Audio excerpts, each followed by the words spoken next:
بسم اللہ الرحمن الرحیم۔ اللہم صلی علی محمد وعلی آل محمد۔ حضور پاک صلی اللہ علیہ وآلہ وسلم کی 5 خوبصورت احادیث صحیح بخاری سے۔ رسول اللہ صلی اللہ علیہ وآلہ وسلم نے فرمایا کہ جب میت چارپائی پہ رکھی جاتی ہے اور مرد اسے کاندھے پہ اٹھاتے ہیں تو اگر وہ نیک ہو تو کہتا ہے کہ مجھے آگے لے چلو، لیکن اگر نیک نہیں ہوتا تو کہتا ہے ہائے بربادی، مجھے کہاں لیے جا رہے ہو۔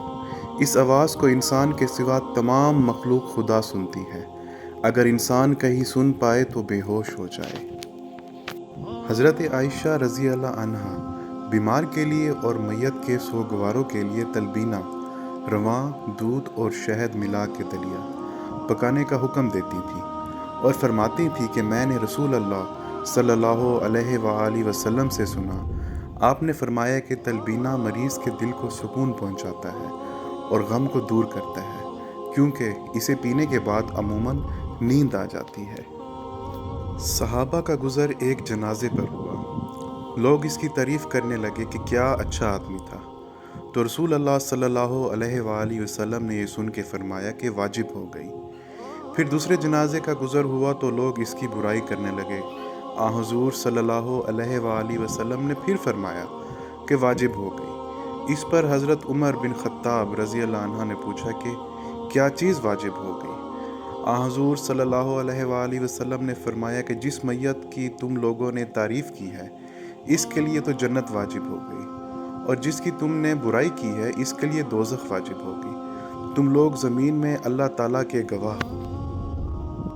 رسول اللہ صلی اللہ علیہ وآلہ وسلم نے فرمایا، عورتوں کے بارے میں میری وصیت کا ہمیشہ خیال رکھنا، کیونکہ عورت پسلی سے پیدا کی گئی ہے، پسلی میں بھی سب سے زیادہ ٹیڑھا اوپر کا حصہ ہوتا ہے۔ اگر کوئی شخص اسے بالکل سیدھا کرنے کی کوشش کرے تو انجام کار توڑ کر ہی رہے گا، اور اگر اسے وہ یوں ہی چھوڑ دے گا تو وہ ہمیشہ ٹیڑھی ہی رہ جائے گی۔ بس عورتوں کے بارے میں میری نصیحت مانو، عورتوں سے اچھا سلوک کرو۔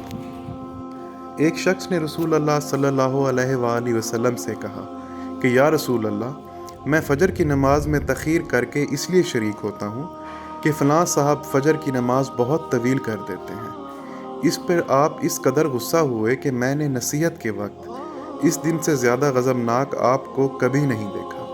پھر آپ نے فرمایا، لوگو، تم میں بعض لوگ نماز سے لوگوں کو دور کرنے کا باعث ہیں، بس جو شخص امام ہو اسے ہلکی نماز پڑھنی چاہیے، اس لیے کہ اس کے پیچھے کمزور، بوڑھے اور ضرورت والے سب ہی ہوتے ہیں۔